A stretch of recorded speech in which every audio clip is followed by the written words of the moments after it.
큐티인 간식 타임 5월 27일 금요일 하나님의 영에 감동된 사람. 창세기 41장 37절에서 57절의 말씀. 바로와 그의 모든 신하가 이 일을 좋게 여긴지라.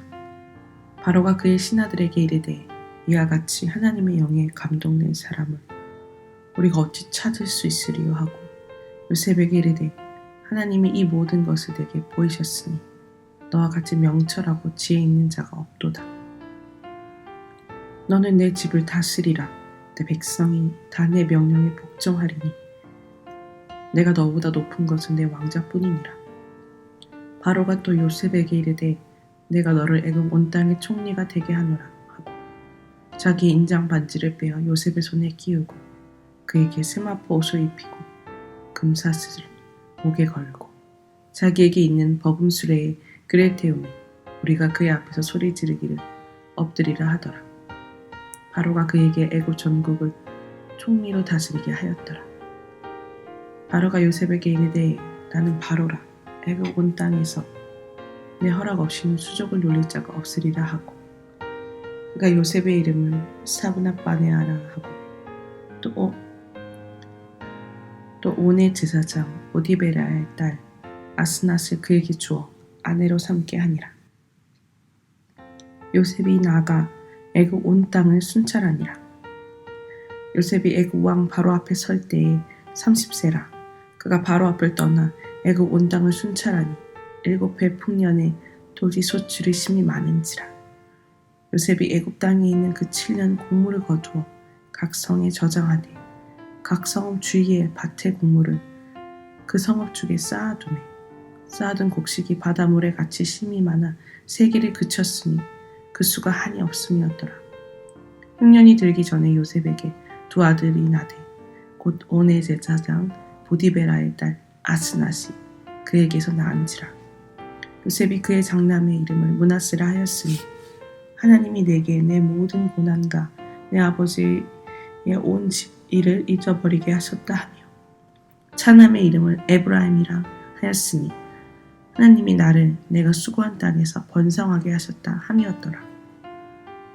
애굽 땅에 7해 풍년이 그치고 요셉의 말과 같이 7해 흉년이 들기 시작하매 각국에는 기근이 있으나 애굽 온 땅에는 먹을 것이 있더니 애굽 온 땅이 굶주림에 백성이 바로에게 부르짖어 양식을 구하는지라.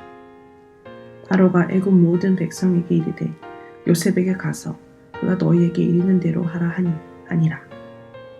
온 지면에 기근이 있음에 요셉이 모든 창고를 열고 애굽 백성에게 팔세 애굽 땅에 기근이 심하며 각국 백성도 양식을 사려고 애굽으로 들어와 요셉에게 이르렀으니 기근이 온 세상에 심함이었더라. 아멘. 본문 해설입니다. 바로는 요셉에게 내 집을 다스리라고 하며 그를 애굽의 총리로 세웁니다. 히브리 노예이자 죄수였던 요셉이 총리의 자리에 오른 것은 바로와 그의 신하들이 그에게서 특별한 명철과 지혜를 보았기 때문입니다. 요셉의 명철과 지혜는 하루아침에 생긴 것이 아닙니다. 보디발의 집과 감옥, 바로의 왕국을 거친 동안 하나님이 그를 혹독히 연단하시며 주신 것입니다. 힘든 상황에서도 충성하며 맡은 일을 감당했기에 하나님이 그에게 애굽 온 땅을 다스리는 통치권을 주셨습니다. 이처럼 하나님의 영이 충만한 사람에게는 온 천하를 다스릴 지혜가 주어집니다. 혹독한 훈련을 통과한 뒤에 하나님이 나를 높여주신 사건은 무엇입니까? 요셉은 30세의 젊은 나이에 총리가 되었지만 환난을 겪으며 영적으로 성숙해졌기에 성공에 도취하지 않고 여전한 방식으로 살아갑니다. 풍년의 때에도 흉년을 대비하며 사는 것이 참된 성공이자 번성입니다. 인생의 목표를 이루고 계속해서 잘 나가며 삶 속에서 겸손히 절제하고 적용하기가 어렵습니다. 그러면 흉년 같은 환난이 올 때 견딜 수 없습니다. 그러나 날마다 말씀대로 회개하며 살아가다 보면 막상 흉년이 와도 힘들지 않습니다. 따라서 풍년의 때나 흉년의 때나 여전한 방식으로 믿음의 공동체에서 생활 예배를 잘 잘 드리는 것이 진정한 번성입니다. 흉년의 때나 풍년의 때나 여전한 방식으로 내가 적용해야 할 일은 무엇입니까? 요셉이 말한 대로 7년의 풍년이 끝나고 7년의 흉년이 찾아옵니다. 풍년의 때에 요셉이 하나님이 주신 명철로 흉년을 대비했기에 계속되는 기근에도 애굽 땅에는 먹을 것이 있게 됩니다. 하나님이 풍년과 흉년을 예고하는 꿈을 바로에게 보이셨지만 그는 그 꿈을 해석할 수 없었습니다. 그런데 요셉이 하나님의 지혜로 그 꿈을 해석해 주어 모두를 살립니다. 요셉은 기근이 심해지자 모든 창고를 열고 양식을 나눠주어 온 세상의 생명을 이어갑니다. 그는 풍년의 때나 흉년의 때나 세상의 주인인 바로에게 또 온 우주의 주인이신 하나님께 충성을 다합니다. 가정과 일터, 공동체에서 내가 충성을 다해 감당해야 할 사명은 무엇입니까? 기도하기입니다. 삶의 혹독한 훈련을 통과하며 명철과 지혜를 얻게 하시니 감사합니다. 그럼에도 풍년의 때에 흉년을 예비하지 못하는 저를 불쌍히 여겨 주옵소서. 갑작스러운 환난이 와도 기근 가운데 먹을 것이 있도록 여전한 방식으로 생활 예배를 잘 드리고 맡겨주신 사명은 충성을 다해 감당하게 하옵소서. 묵상 간증입니다. 기근에 대비하는 하나님의 지혜. 제가 중학교에 들어가고 얼마 안 되었을 때 어머니가 갑자기 정신 이상 증세를 보이고 쓰러지셨습니다. 평소에 부지런하고 똑똑하시던 어머니가 가족을 알아보지 못하고 혼잣말을 중얼거리시니 그동안 별탈 없이 지내던 저희 가정에 큰 흉년이 든 것만 같았습니다. 막 사춘기에 접어든 저는 한순간에 달라지신 어머니의 모습에 큰 충격을 받고 제 방에서 음악을 틀어놓고 제 아무도 모르게 눈물로 베개니를 적셨습니다. 그러다 중3 때 친구들의 전도로 교회에 갔습니다. 처음엔 기도를 할 줄도 몰라 그저 신이 계신다면 우리 엄마 정신이 돌아오게 해주세요라는 말만 되풀이했습니다. 그런데 제가 고등학교에 들어갈 즈음 정말로 어머니의 정신은 온전히 돌아왔고 저는 이를 계기로 하나님의 존재를 믿게 되었습니다. 그러나 아버지는 삼촌이 기독교 이단에 빠져 가출한 사건을 겪으셨기에 제가 교회에 다니는 것을 탐탁하지 않으셨습니다.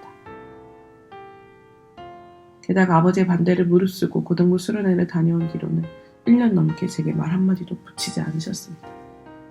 하지만 수련회에서 예수님을 인격적으로 만나고 가족을 섬기려는 저의 모습에 아버지도 마음문을 조금씩 여셨습니다. 그리고 술을 즐기는 자신과 달리 제가 신앙 덕택에 건강하고 지혜롭게 생활한다면 좋아하셨습니다. 이후 저는 목회자로 부르심을 받게 되었습니다. 바로가 요셉에게 너는 내 집을 다스리라고 명한 것처럼 아버지는 집안에 대소사가 있을 때마다 늘 저와 상의하시고 제게 중요한 결정을 맡기기도 하셨습니다. 하지만 아버지는 워낙 젊어서부터 술을 많이 드셨기에 이미 40대부터 한쪽 손을 많이 떠셨습니다.